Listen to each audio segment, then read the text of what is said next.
சொக்கநாதன் பெற்றெடுத்த பிள்ளையாராம்.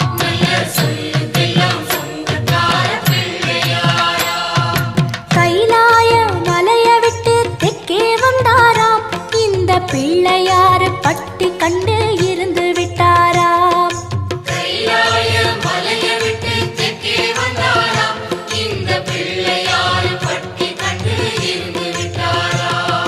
கணபதியார் வந்தாரம்மா, நம்ம உறவாக நின்னாரம்மா.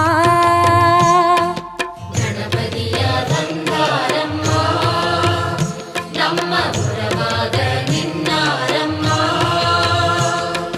சொக்கநாதன்